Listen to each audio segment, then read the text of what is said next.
एक बार की बात है, अकबर और बीरबल शिकार के लिए जाने वाले थे। तो क्योंकि बीरबल तैयार नहीं हुआ था तो अकबर अपने तलवार को निकाल के यूं ही प्रैक्टिस कर रहा था और उतने में उसकी उंगलियां कट जाती हैं। तो अकबर यानी कि राजा की अगर उंगली कट जाए तो आप समझ सकते हैं कि क्या माहौल हो चुका हुआ वहाँ पर। सब इधर उधर परेशान है कि राजा साहब की उंगलियाँ कट गई। कोई दवाई लाने गया, कोई वैद्य को बुलाने गया और सब घबराए हुए थे और राजा भी डर गया था। इतने में ही बीरबल आया और बीरबल ने बोला कि कोई नहीं महाराज, जो होता है अच्छे के लिए होता है। और ये बात सुनकर राजा को एकदम गुस्सा आ गया।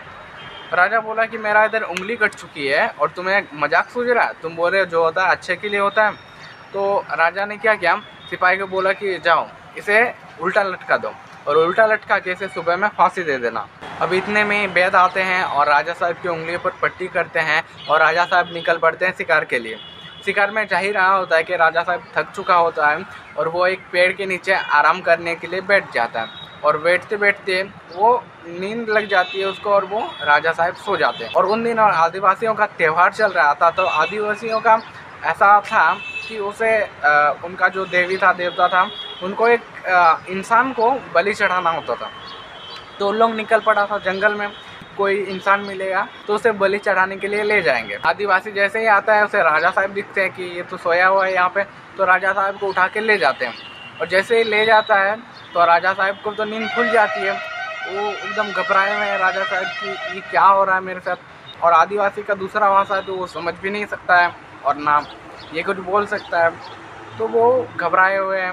वो क्या राजा साहब को ले जाके पेड़ पे रस्सी से बांध दिया और उन लोग डांस कर रहा था। तो डांस करते करते यूं ही एक आदिवासियों का नज़र उस कटे हुए उंगली पर पड़ता है और वो कहते हैं कि ये इसकी उंगली कटी हुई है, ये अशुभ है, तो इसे हम लोग बलि में नहीं चढ़ा सकते हैं। अब राजा को समझ आ जाता है कि ये उंगली कटी हुई है, इसी के वजह से इसको छोड़ा जा रहा है, वरना अभी तक इसकी बलि चढ़ा दी गई होती।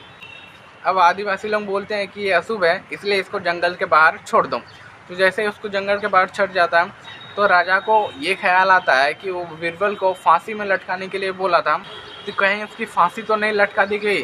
वो भागा भागा जाता है और जाते ही देखता है कि फांसी यूँ लगने ही वाली थी, उसके सर पे रस्सी लगाया हुआ था और थोड़ी देर में फांसी लगने वाली थी।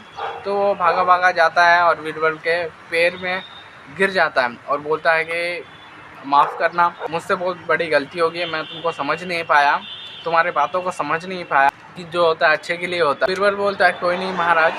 तो वो बोलता है लेकिन मेरा तो अच्छा हुआ, लेकिन तुम्हारा कैसे अच्छा हुआ, तुम्हें रात भर उल्टा लटका दिया गया।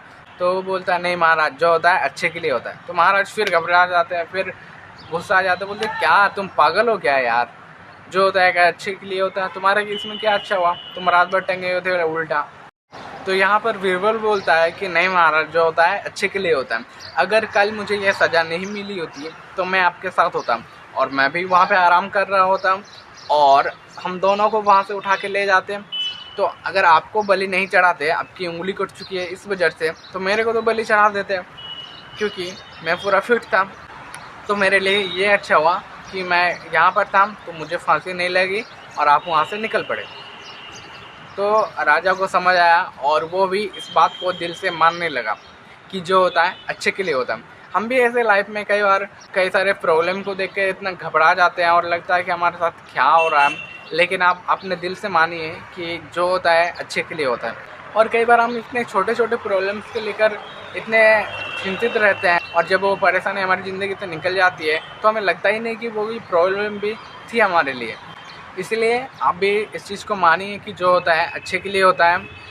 और ये कहानी यहीं पर ख़त्म होता है। अगर वीडियो अच्छा लगा तो वीडियो के लिए लाइक करें और अगर इसी तरह के और भी वीडियो आप देखना चाहते हैं तो सब्सक्राइब और फॉलो कर सकते हैं।